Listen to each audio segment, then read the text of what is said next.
thank you for coming back. For those of y'all that are new, I'm Frank. This is Morals Over Money.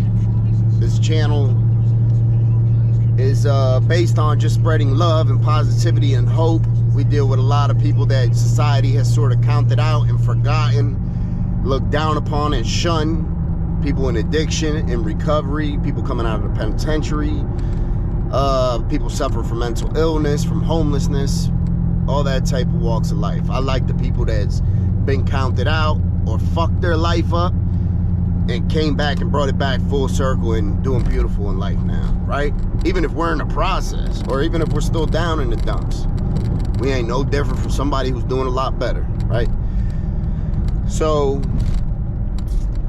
I'm messaging a young brother right now that is going through withdrawal, right? Started off with Percocets, of course, like so many of us, including myself.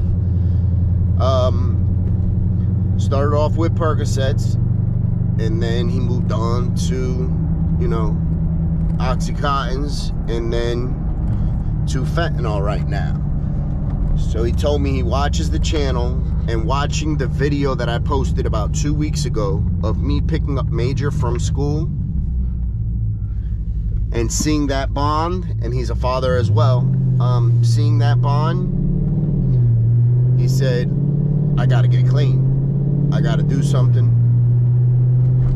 And we've been messaging this morning. Woke up to his message, responded to him, and we've been messaging. He's feeling it, he's not feeling good, he's feeling sick. You know, I told him it's just gonna get worse for the next couple days, and then after you get about a week, then you know each day is just gonna be a little bit less. That first week is horrible. You know, you're gonna wanna die at times, you're gonna wanna get high, all that shit. So, I guess I'm blessed to help him through this, right? Even if it's just on the other end of a telephone. Hopefully he sticks with it, you know, and I'm gonna send support and encouragement from my side. Stick with it, brother. You're gonna be seeing this. So if you do stick with it, when I head to Philly this weekend, I'm gonna stop by and see you. All right, so as we're texting and he's telling me about being sick, it reminds me of this time in, it was 2009, okay? I was out on parole.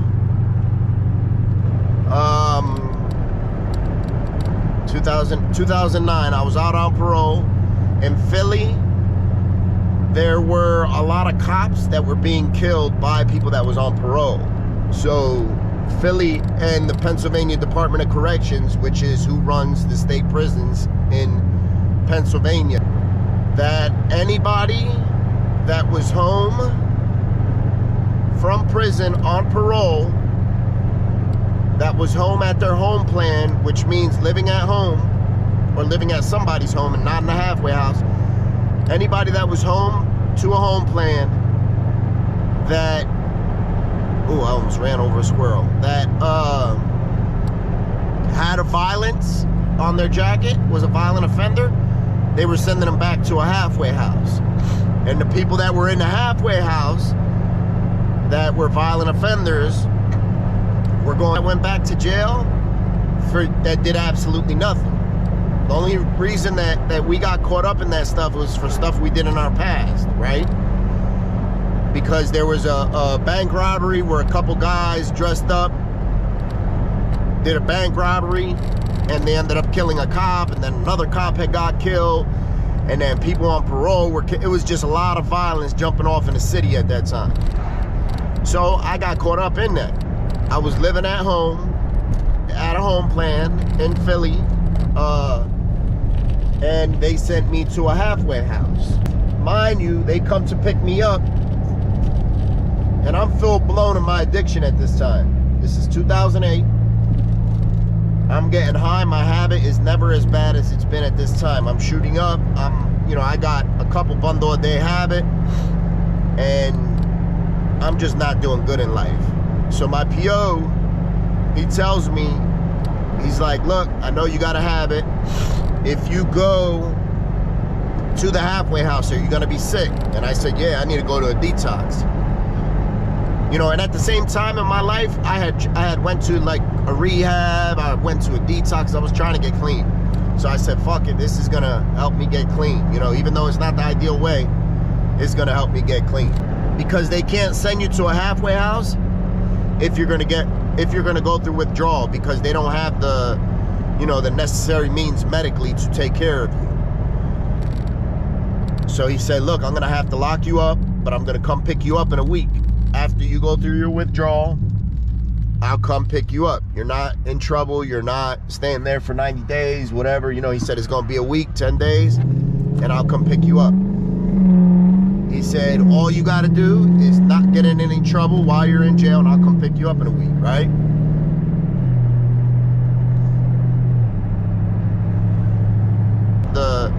You know, the necessary means medically to take care of you.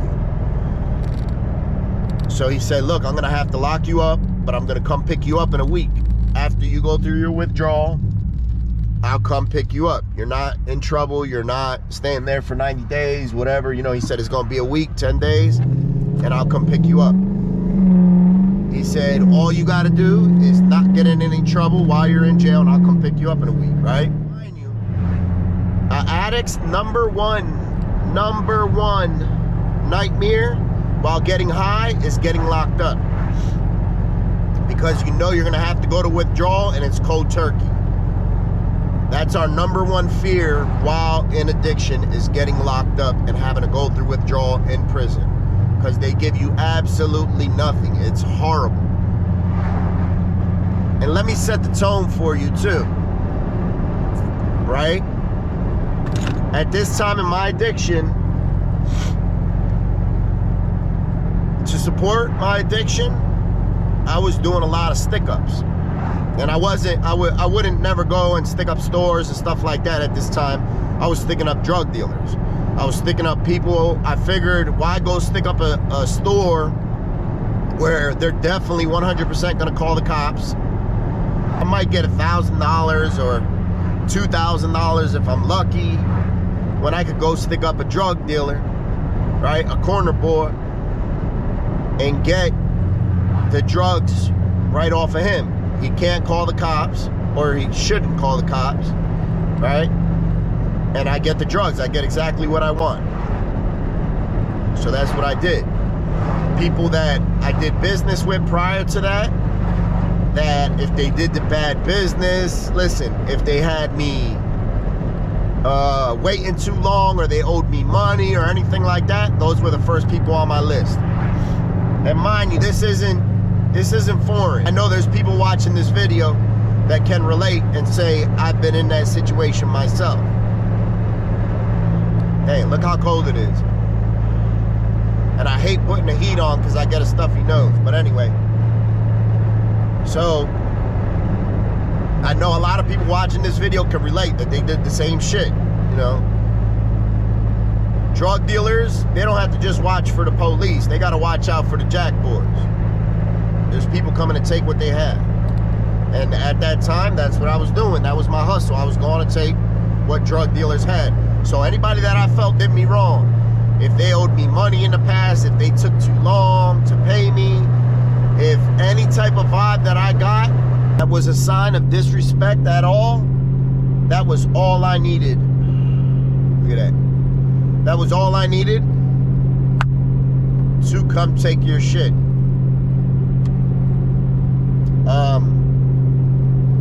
So that's how I was supporting my hustle before I went to jail. So my PO locks me up, takes me to Greaterford. Anybody that's been to Greaterford, it's extremely intimidating. Once you get there, that shit looks like a castle. It looks like a huge ass castle. Huge. I mean, you get in there, go there, and you look up at the wall, and it's all the way up there, and it just looks like a huge castle. And my thoughts was, damn, here I go, dope sick, gotta go in here, and I'm just thinking about how horrible it's gonna be. And mind you, while I'm in that car, I'm in the back of the PO car, handcuffed, I'm thinking about running out the car. I'm telling myself, fuck, I should have escaped from his office. I'm thinking, my head is thinking all types of crazy shit. I'm thinking, why did I tell him I was gonna be sick? I said I should have said I was gonna be fine, and when they sent me to the halfway house, I could leave and go get high.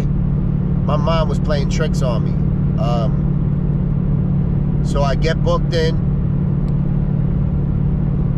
and I'm already starting to feel like shit, because now it's probably about 10 hours since the last time I got high, because they came and woke me up out of my sleep. I heard banging on the door, and when I looked, I went out the door, I went out my bedroom door and looked down the steps as they were coming in. And they're dressed in all black with, you know, with guns out and assault rifle, bulletproof vest, all that shit, bullet helmets on. So at first, I didn't even think it was law enforcement. I thought it was somebody coming to stick me up or something for something that I had done. And then they heard me peek out my door and peek my head around and look down the steps, and they said, my PO started, yo, it's parole, stay parole, stay parole. So I went back in my room. I had a gun at the time that I took and stuffed it under the mattress. And I had, you know, my needle and a couple bags and stuff that I did the same thing with. So they didn't come upstairs right away. They were telling me to come downstairs. So I told them, mind you, I was sleeping. So I said, look, hold up, I gotta get dressed. So my PO says, put on a pair of boxers and come downstairs now. And I was taking a little longer than I should have, because I'm trying to hide shit around the room, and they just hear me probably, you know, banging around up there. They don't know if I'm going for a gun. They don't know what's going on. All they know is that they're coming to this house because I'm a violent offender. So they take me, book me into prison.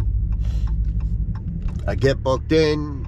You get that cold ass shower with this like lice shampoo to make sure nobody brings lice or bed bugs into the prison. And it's freezing, and I'm already cold because I'm dope sick. And it's just the onset, the very onset of dope sickness is kicking in.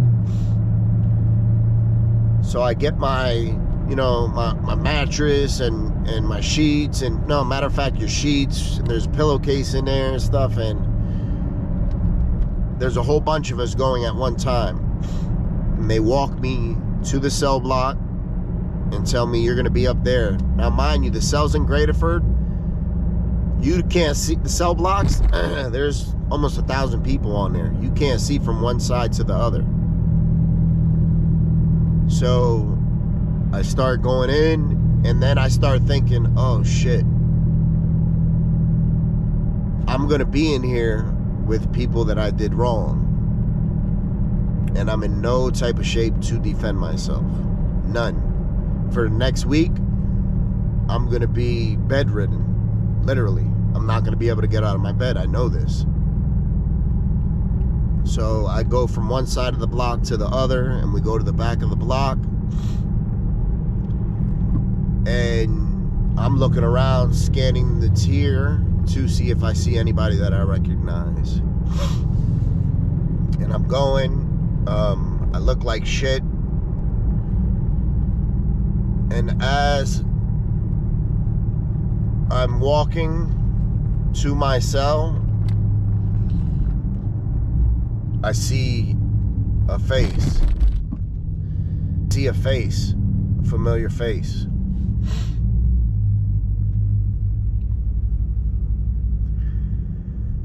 And it's somebody that I robbed a couple weeks prior. Stuck him up, took a decent amount of drugs off him and a decent amount of money. And me and the brother did business before that, prior to that. And then he just started getting real, like, snake-like. And that was my excuse to rob him. And as soon as I seen this brother's face, I realized that I was in trouble. Not only had I, you know, just robbed him and took a decent amount of drugs and money off him. I knew he was very active in the streets. And mind you, there's people that go to jail, that in the streets are cold killers and go to jail and all that goes away. They become, you know, sweethearts because there's no guns in prison, right? But he wasn't one of those people, you know, and he didn't have a habit to top it off. I did. I'm going through withdrawal, feeling like shit, looking like shit. And mind you, to him, I know he looked and was like, got him. Got him.